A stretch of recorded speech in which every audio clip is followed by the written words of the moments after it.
Eleni, mae Amgueddfa Lechi Cymru yn 50 oed, ac i ddathlu'r penblwydd arbennig yma, da ni wedi trefnu wythnos llawn dop o weithgareddau o fai 25 i 31.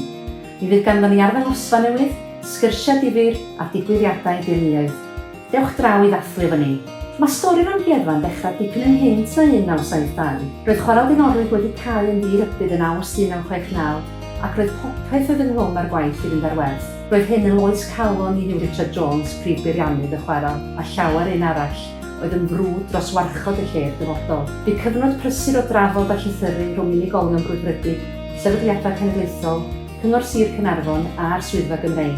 Yn y diwedd, penderfynwyd y byddai'r cyngor yn prynu'r adeiladau, yr adran amgylchedd yn edrych ar ei ôl, a'r Amgueddfa Genedlaethol yn datblygu'r lle fel Amgueddfa, ac agorwyd yr Amgueddfa ar y 15 o Fai 1972. Ers hynny, mae hi wedi bod yn hanner canrif llawn cyffro.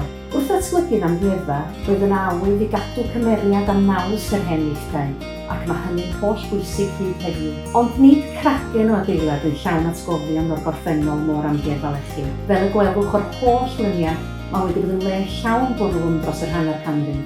Bob blwyddyn, mae miloedd o bobl o bob oed, o bob cwr o'r byd, yn cael cyfle i ryfeddu at grefft i'n chwarelwyr llechi a'n gofaint, yn mwynhau hylysgofion yn bronhaul ac yn cael eu hysbrydoli gan ddyddisgarwch a technwch ein cyn-beidio. Mae digwyddiadau arbennig wedi bod yma, a mae'r adeilad rhyfeddol yma wedi atseinio y syna bandiau a chorau ac wedi bod yn leoliad ar gyfer dramau a ffilmiau. Mae gweithdai ysgolion wedi bod yn rhan o'n cynnig o'r cychwyn, a bellach mae plant Cymru a thu hwnt yn cael ymweld â ni o bell drwy weithdai rhithwyr. Mae pobl o bob rhan o'r byd yn gyfarwydd ar safle.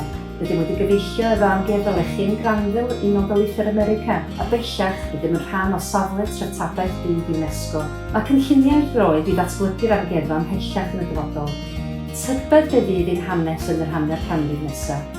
Dewch draw i ddathlu efo ni.